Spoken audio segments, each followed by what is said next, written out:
In February 1993, I got made redundant, and I was 24 years old, and I decided, with my redundancy money, I was going to go around the world.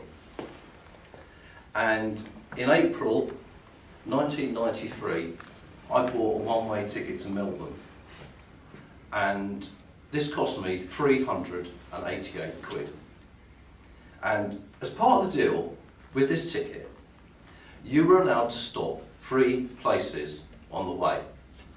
And I decided I was going to stop for a week in Atlanta, San Francisco and Hawaii.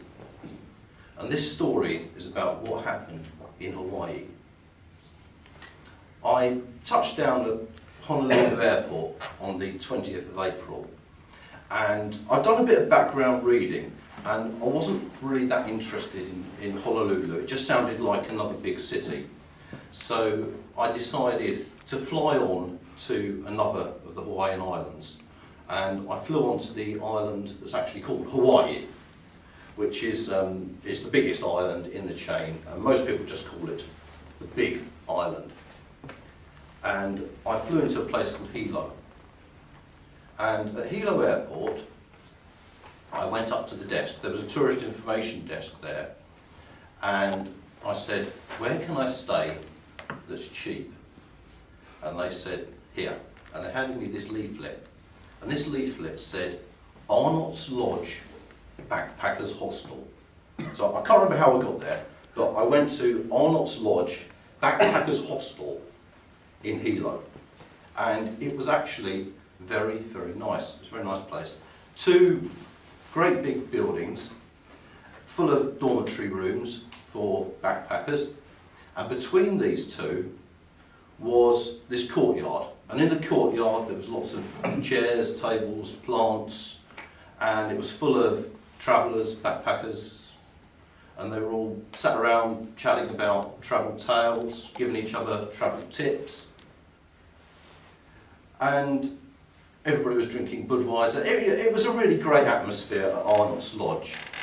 And I happened to notice there was one girl there with a broken arm.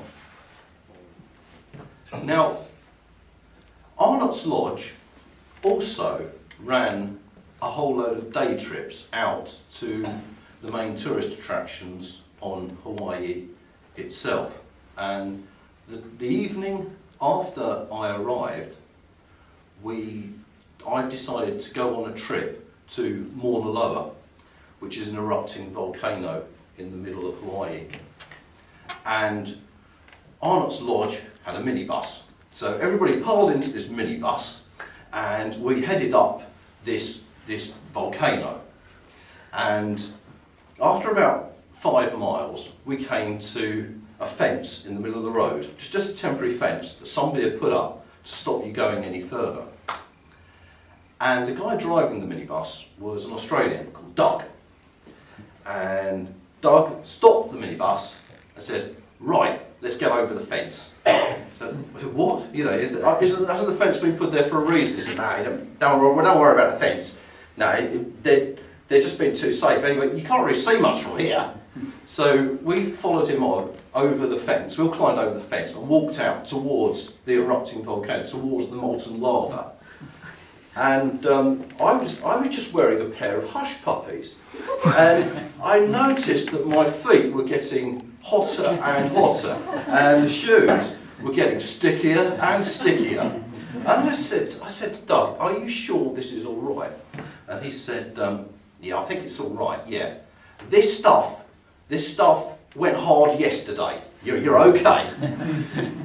So we went about as far as I was quite happy to. We took some great photos, and while I was there, I struck up a conversation with the girl with the broken arm. And I said, "Where are you from?" And she said, "Worcester." "Where are you from?" And I said, "Stockport," because I was living in Stockport at the time. Anyway, we chatted a bit, and we sort of got to know each other like people, you know, on holiday do. And she was doing a lot of the trips. I was doing a lot of the trips in the minibus through Arnott's Lodge. So we went to beaches, we went to craters, we went to old lava flows around the island. So we tended to team up and sit next to each other on the minibus from Arnott's Lodge every day. And a week later, on the 27th of April, I left Hawaii, a week after I'd arrived.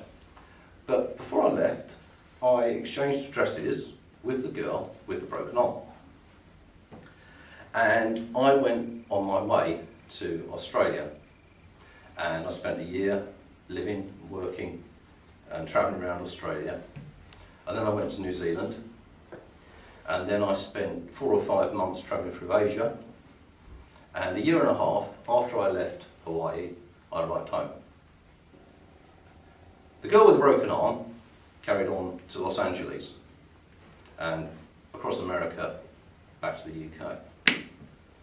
And when I returned to the UK in October 1994, I thought I'd get in touch with some of the people I'd exchanged addresses with while I was travelling.